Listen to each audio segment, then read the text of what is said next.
일상으로의 회복, 이른바 위드 코로나. 벌써 셋째 날이네요. 여러분의 일상은 어떻게 달라졌습니까? 일단 시간 제한이 거의 다 풀리고 모일 수 있는 인원수도 꽤 늘면서 식당과 유흥가는 확실히 활기를 되찾았죠. 다만 예상했던 거긴 합니다만 확진자 수가 눈에 띄게 늘고 있다 보니 두려운 것도 사실인데요. 이것저것 질문거리가 많습니다. 지금부터 김부겸 국무총리 연결을 해보죠. 김부겸 총리님 네, 안녕하세요. 안녕하십니까. 아이고 그동안 고생 많으셨습니다. 아니, 뭐, 국민들이 고생하셨고요. 또, 이 방역, 당국에서 일하는 공직자, 또 의사 선생님, 이런 분들이 고생이 많으셨고요. 뭐, 저희들은 국민들께 이 상황을 잘 알려드리고 조금 더 견뎌내자고 말씀드리는 게 일이죠, 뭐. 예. 아유, 제가 지금 전화 연결이어서 볼 수가 없는데 네네. 일단은 김부겸 국무총리 그 계속 입고 계시던 민방위복 그건 벗으셨다면서요. 이제 국무회의 때, 국무회의나 다른 회의 때는 벗고, 예. 또 이 방역 관련 회의는 일주일에 3차례 할 때는 저희들이 또 노란 점퍼를 계속 입어야죠. 예. 그래요. 네. 이제 일상 회복 시작된 지 3일째입니다. 지난 이틀을 뭐 평가해 주신다면 어떻게 보셨어요? 아직은 좀 조심스러운 게 저희들도 걱정이 많습니다. 네, 왜냐하면 이게 이제 혹시 이제 확진의 확산의 계기가 되지 않을까 하고 지금 눈여겨 지켜보고 있는데요. 지난 주말에 헬로윈데이 행사라든가 뭐 이런 등등에 대한 여파는 한 일주일쯤 뒤에 나타날 거거든요. 그렇죠. 그래서 지금 바짝 긴장하고 있습니다. 바짝 긴장하고 있는. 네네. 사실은 잠시 후에 발표될 오늘자 확진자 수가 2,600명대가 될 거라는 예상치들이 나오고 있어요. 네네. 거기다 말씀하셨던 대로 주말에 헬로윈데이도 있었고 해서 혹시 이 추세대로 쭉 치솟는 건 아니야? 이런 두려움이 있거든요. 예, 그래서 저희들도 어떻게든 간에 이 확산세는 일단 막아야지만 현재 우리가 가지고 있는 여러 가지 의료 대응 체계, 예. 아주 위중한 환자 숫자라든가 혹은 한 중간 정도 어떤 상황에 있는 환자 이 숫자는 어느 정도 막아야만 그렇죠. 이게 어떻게 뭐 돌아가시거나 이런 어떤 최악의 상황으로 가는 거를 방지할 수 있거든요. 예. 그래서 지금 저희들도 긴장을 하고 무엇보다도 국민들께서 마스크만 꼭 써주셔도 상당 정도 이렇게 급격한 확산을 막을 수 있다는 게 제 판단입니다. 사실은 일상 회복이 시작되면 위드 코로나가 시작이 되면 확진자 수가 늘 거라는 건 기정사실이에요. 그건 예상을 하고 있는 건데 네네. 몇 배까지 정도로 예상하고 계십니까? 그거는 뭐 워낙 전문가들은 네. 심지어 몇만 명을 이야기하시는 분도 있어요. 왜냐하면 그건 뭐 영국이나 다른 나라에서 그래 나타나고 있잖아요. 그렇죠. 그럼에도 불구하고 우리 국민들께서 워낙 마스크 쓰기 같은 거 이런 부분들을 워낙 잘 지켜주시기 때문에 예. 우리는 뭐 어느 정도는 통제가 되리라고 봅니다. 그러나 그럼에도 불구하고 이 코로나 바이러스 그중에 지금 우리가 고생을 하고 있는 이 베타 이 바이러스라는 게 워낙 좀 강한 바이러스입니다. 네. 그래서 뭐 조금 더 방심하거나 혹은 국민들께서 그동안 지켜오셨던 거 좀 지쳐 계시잖아요. 네. 조금 마음을 푸시면 이게 급격히 확산될 위험은 늘 가지고 있다고 봐야 됩니다. 그렇죠. 제가 이제 몇 배까지 보고 계십니까라고 여쭤본 건 뭐냐면 네. 오늘 한 2,600명 나왔다. 600명대가 나왔다. 그럼 이거를 어느 정도로 받아들여야 되는 건지. 아직은 뭐 저희들이 지금까지 해왔던 대로 예. 4차 대유행의 어떤 그 흐름 속에 있지만 아직은 이제 말하자면 어느 정도 관리가 되고 있다. 우리가 대응하고 있는 의료 대응 체계라든가 이런 것들에 혼선을 줄 정도는 아니다. 뭐 네. 그렇게 보시면 됩니다. 한 두세 배 는다면요, 총리님. 한 두세 배 늘면은 그게 5-6천 명 되잖아요. 네네네. 그 정도 상황이 돼도 예. 그냥 예상했던 예상치 안에서 관리 가능한 예상치 아니라고 보면 됩니까? 예, 그렇게 되면 이제 지금 현재보다는 예. 전국에 있는 종합병원 같은 데다가 병상을 더 좀 내놓으십시오라고 예. 그런 준비를 저희들이 해야 됩니다. 그래서 저희들이 봐서 저희들은 병상 가동률이 어느 정도냐 준비하고 있는 게 예. 그게 병상 가동률이 한 60% 되면 일단 경보를 보내야 됩니다. 그래서 한 75% 정도가 넘어가면 그때는 할 수 없습니다. 국민들한테 상황을 말씀드리고 일단 긴급 멈춤을 해야 합니다. 그 긴급 멈춤이 되는 즉 네. 예전으로 좀 다시 돌아가는 예. 그 수치는 어느 정도 선으로 잡고 계세요? 그러니까 아까 말씀드린 대로 이제 수치라는 그 기준이 네네.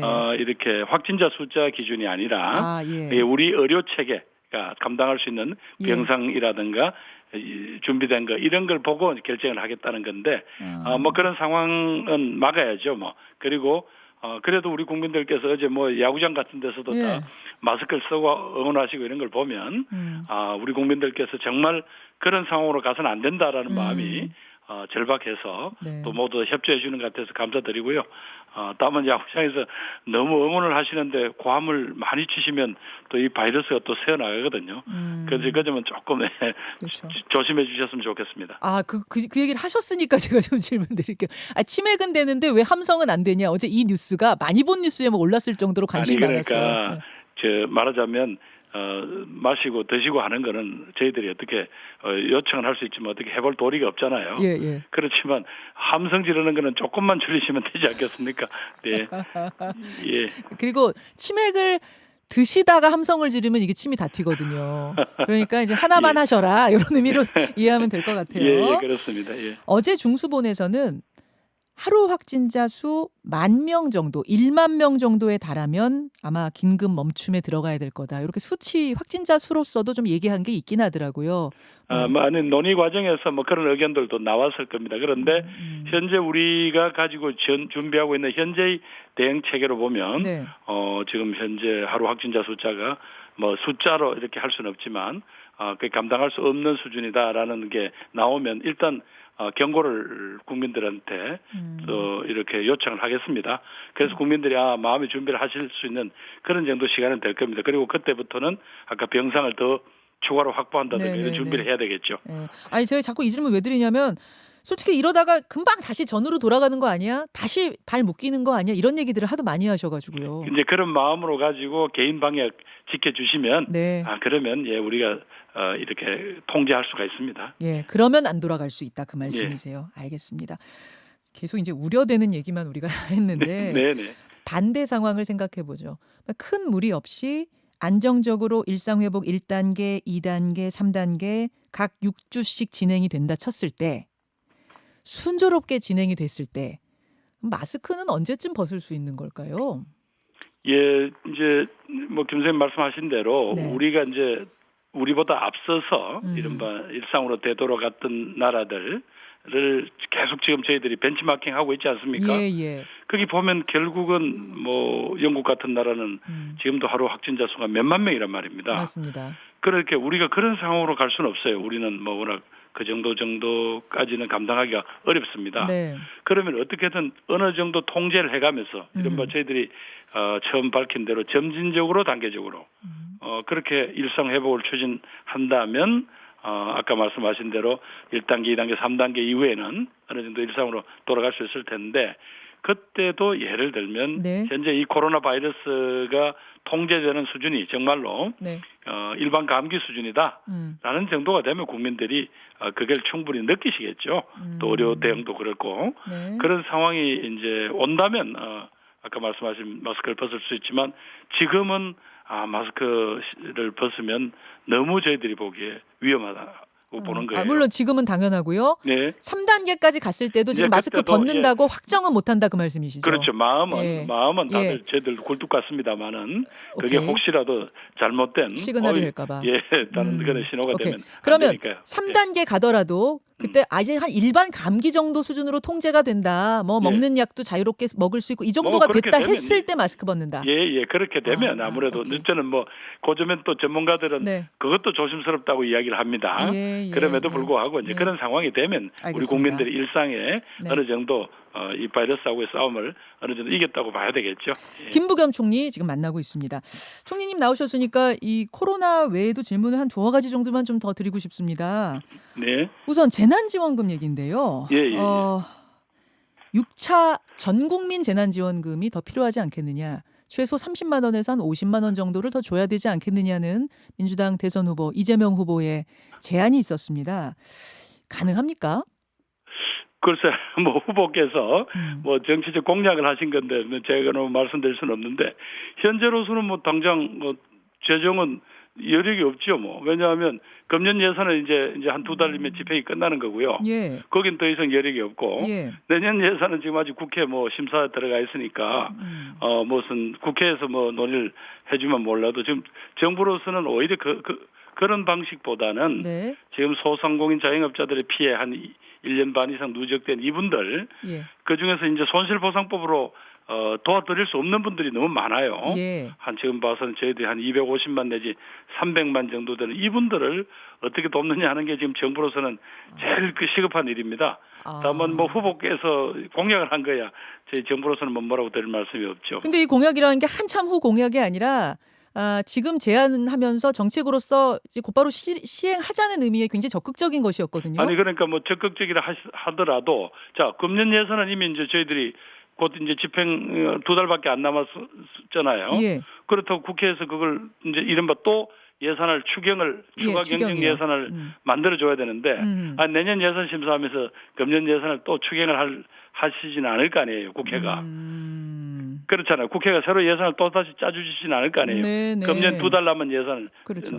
예, 그러면 내년 예산은 넣어야 되는데 그건 뭐 아주 국회에서 이제 심사를 하시면서 예.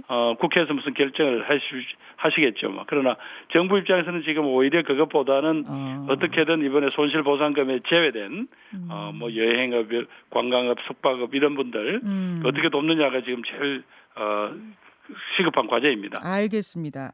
홍남기 경제부총리 입장하고 그럼 좀 비슷한 입장으로 정부는 보면 되겠군요.